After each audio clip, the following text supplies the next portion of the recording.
All right, ladies and gents, we're going to speed through a little bit of this. Just a little bit. This game's happening now. I was just saying, man, after 2 months, basically 2.5 months of Titans League, I was really missing the just the casual ranked games. You know, we've got 2 high-level players here. They're both ranked 2150 right now. In the red, we have a player from Chile named Chris B. Chris B's not known as anyone else. I've known Chris B for a couple years now. He's been around maybe even since like 2016, 2017. But I've watched him improve a lot. So I always knew of him. Never really played him. These days, I've run into him a couple times. He even beat me once last month. So he's getting up there. Really playing well. He's playing as the Spanish, which is a great civilization for this map. And then in the blue, we have one of my favorite players to watch for ranked games, John Slow. John Slow has been playing this game for 20 years. Used to be known as Terror.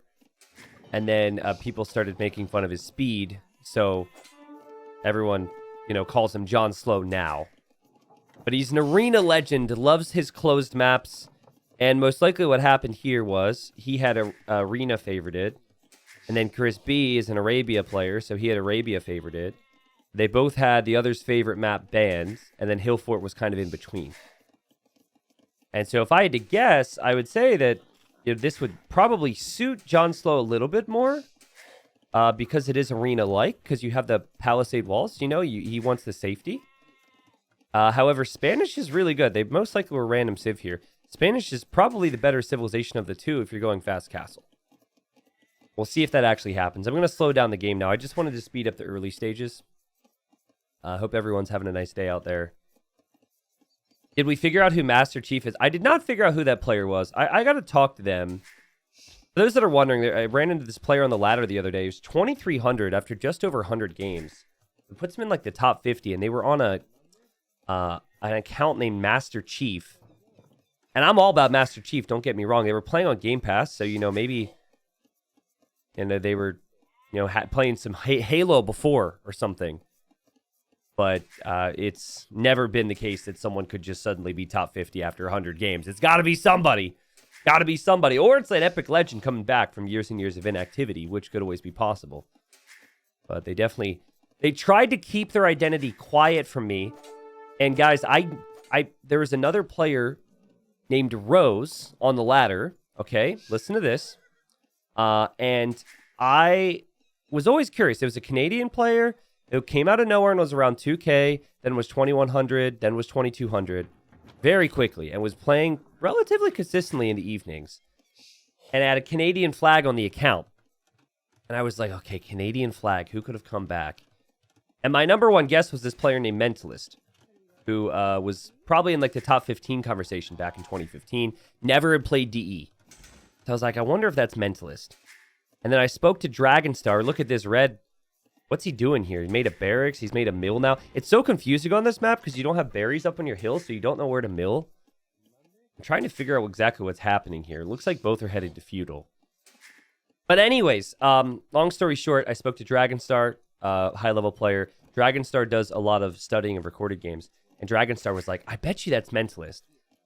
And I looked at it too. I was like, I bet you it is Mentalist. And he wouldn't tell anyone, right? His name was just Rose.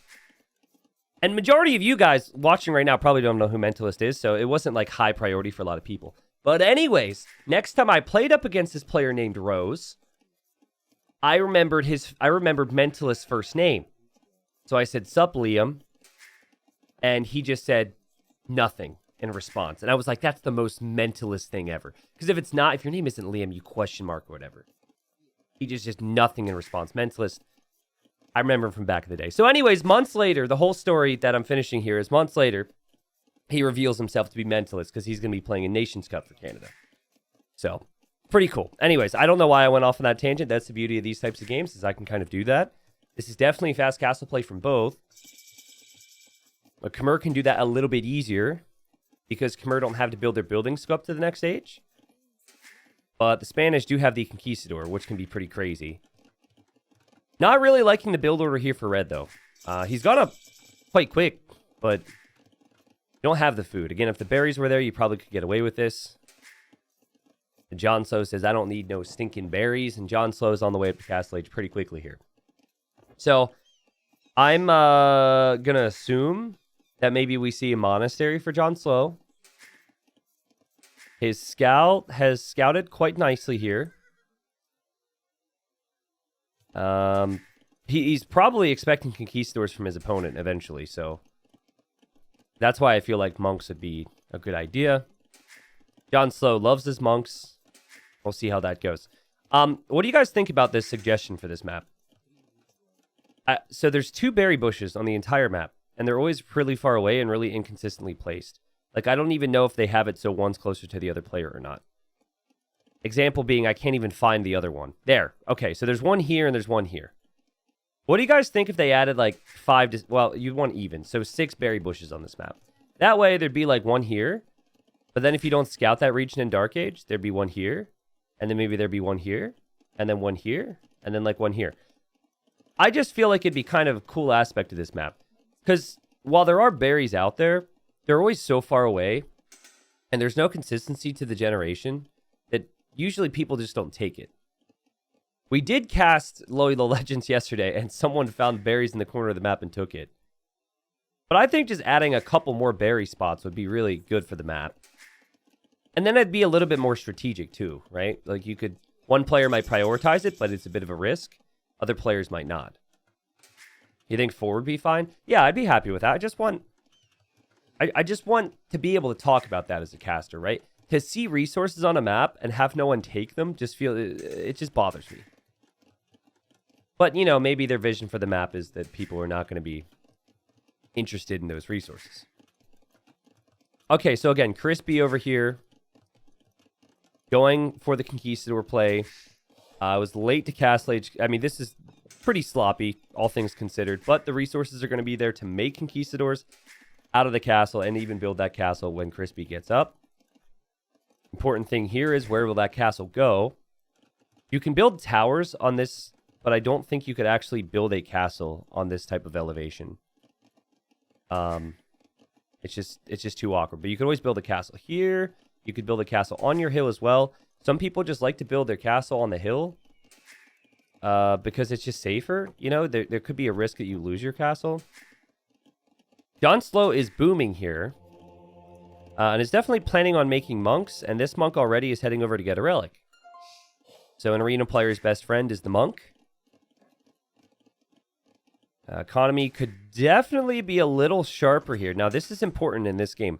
And Chris is like, what's my opponent doing? And he's scouting now, and he's going to see that there's a TC there.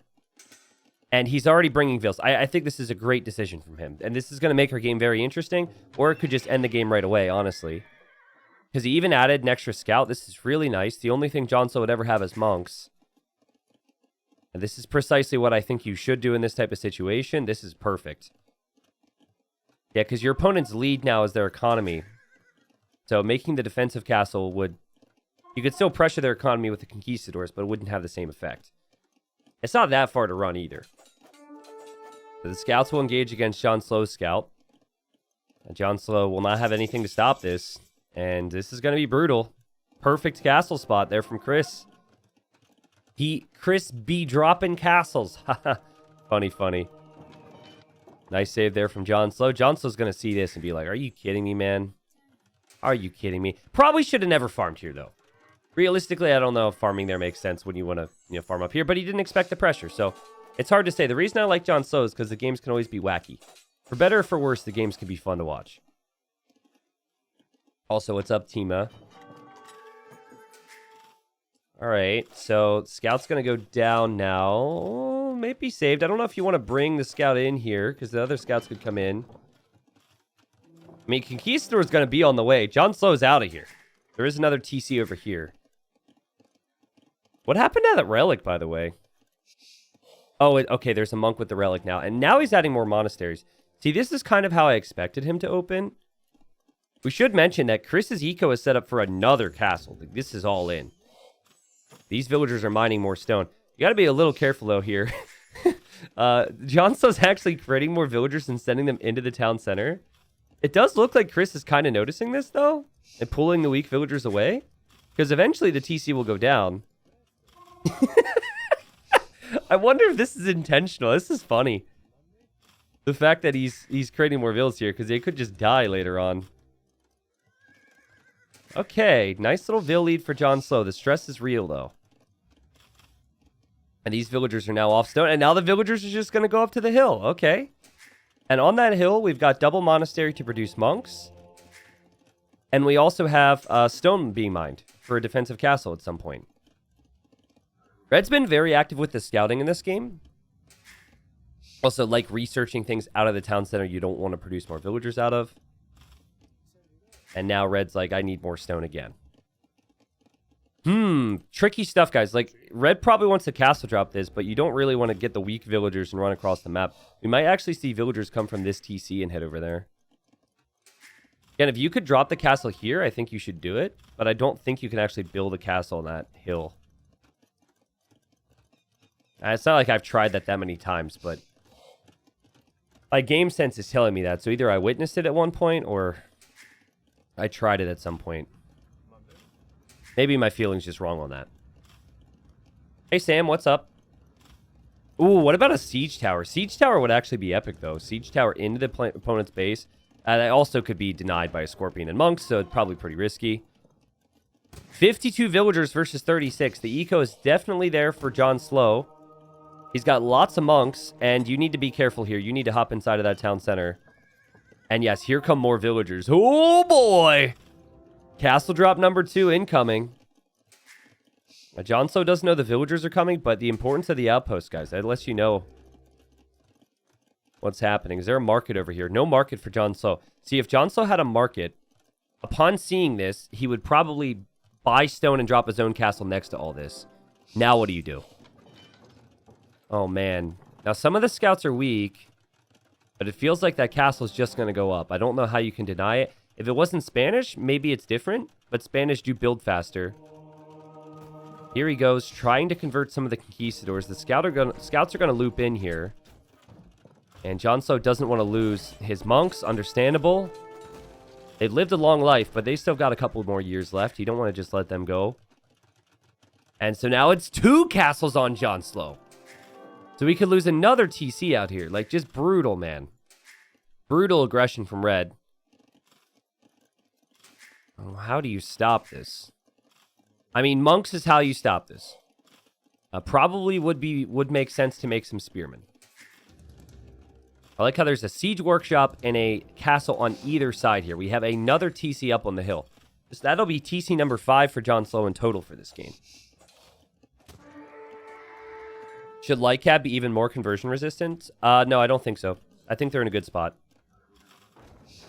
Oh my god, that shot was amazing! Holy crap! And that's the benefit of vision. He saw those things coming in from a long way away. Red didn't know about the shot until it collided with his units. John Slow trying to be a quick waller. He's like, I saw somebody make a building and block off an area once. Let me try that. And that villager dies. I mean, I think it's totally worth it to just stonewall this up.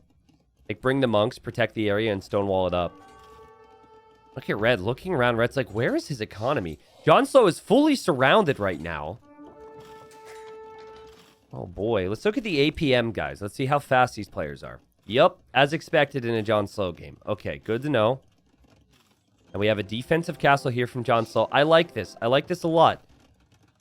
Because this whole defensive measure has made it so Red can't really push this area. And he's going to give up on this TC anyways. I think Red sees this right now and doesn't want to allow it to go up, but I think he could just, John Slow can just hop inside the town center and then bring the monks over. This castle should be, oh boy, actually, oh my god, stressful moments. I like the aggression from Red here, but I think the position is just good enough for John Slow where he's going to be able to complete the castle. As long as, where are you going? As long as he doesn't toss away units. This villager's going to open up the gate right now and walk in with the wood. You must let those conquistadors in. But okay, castle's up. All right, so John Slow's been under a ton of pressure this game, but he's only lost 6 eco units, which is pretty impressive. And he's going to drop another TC right now, and he is on the way to the Imperial Age. Beautiful defense. Red's got crazy map control, but it has been one town center aggression. To his credit, that one town center hasn't had that much idle time. But he almost has enough for a third castle now. Now, this is where, if you could, you would want to drop a castle on the hill somehow. You could tell he wants to pressure the other region. Now he's going to find out that there's a stone wall there. And this is Jon Snow just buying him more and more time. And Jon Snow forgot about that Vil. Vil goes down. This TC, a risky one. Red sees it. And Red also, even, wow, selling all the stone, actually. Red realizes this is a race to the Imperial Age now. And it might end up being worth it just to be able to make trebuchets. And we have the scouts, and we have the conquistador and the spearmen all collide, converge, and engage. And that's going to be more eco kills there from Red. Great awareness. Gotta love the outposting right now. Look at the vision he has of Jon Snow. He knows that Jon Snow is here and nowhere else. That said, Jon Snow will be able to make trebs way faster than his opponent. He's now adding archer ranges. And I think Jon Snow's actually in the better position here, which is crazy. The reason Jon Snow's fun to watch, man, is because, sure, he might be slower, but he's really good with his strategy. He is good with, well, I mean, he's a strategic player. That's just the fact of the matter. And the closed maps are more strategy-oriented than execution-oriented. Not saying execution doesn't necessarily matter, just not to the same degree. So nothing fancy here from Jon Snow. He finishes his TC, though. First thing he'll do is make a treb out of this castle. It looks like he's planning on elite skirmisher right now. Seems like a good option when your opponent's making so many conquistadors. And for Red, I mean, Red's going to have to compete here. And I think Red's going to want to try bombard cannon. So we have a university going up now. Ooh, this is a little bit risky. Trying to make another castle here is Jon Snow. And then he tries to convert the conchs, some scouts that are weaker over here. I'm not so sure, though. With this many monks, I feel like you lose 2 or 3 monks, but the scouts get converted in the end. I think Jon Snow's actually okay there. He's getting illumination. Will get as many monk upgrades as he can here, and he's got his first treb, and his second treb's even on the way. So he's doing a pretty good job. Is Chris B the same guy as I Am Chris? No. I Am Chris is one of the all-time legends of this game that played back in the mid-2000s and has returned. They're different people. This is a Chilean guy. I don't know too much more than the fact that he's been around for a while and has really improved. The other Chris is somebody else. It's funny, and then you've got a pro player named Slam, whose first name is actually Chris. There's actually quite a few Chris's. I guess it is the rarest name ever. Alright, so once chemistry completes for Red, Red's going to be able to make bombard cannons from either side because they're siege workshops.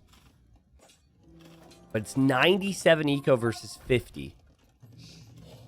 Such a great job from Jon Snow to always produce villagers. And while Spanish are great with their all-ins, it hasn't really done enough yet. We are going to see Lightcav now from Red. So Red's thinking, you know, I need a counter to the monks. It's finally going to upgrade to Lightcav. But Red's lost that area and will probably lose this area as well. And I just feel like the eco is just so fragile. Look at the resources collected here. 10,000 more resources for Jon Snow. More of every single resource. Even after losing that TC originally. And just drops another castle directly next to the monks and the trep. It's such an important thing that arena players do. Is when they're advancing forward when they don't have a large army, they're always building castles next to their trebs so their opponent can't engage. If you didn't do that, the army could engage. But this castle is your protection here. All right. Freaking Chris, too. Oh, yeah, that's true. Freaking Chris. Though he doesn't really play RM, at least at a super high level. Look at some of these javelin shots go sideways. You see that? Is it just the angle they're coming in at? It's kind of interesting. Okay, so the only way that Red wins this game now is with a lot of bomber cannon shots. So there's the bomber cannon. Just doesn't feel like Red's going to be able to make enough of them. You actually can't even get too close to the trebs here without the castle ranging him. But okay, he's going to be able to hit that one. I don't think Redemption was researched by Jon Snow. And oh, here he goes, repairs the treb. And he's like, all right, I'll play this game.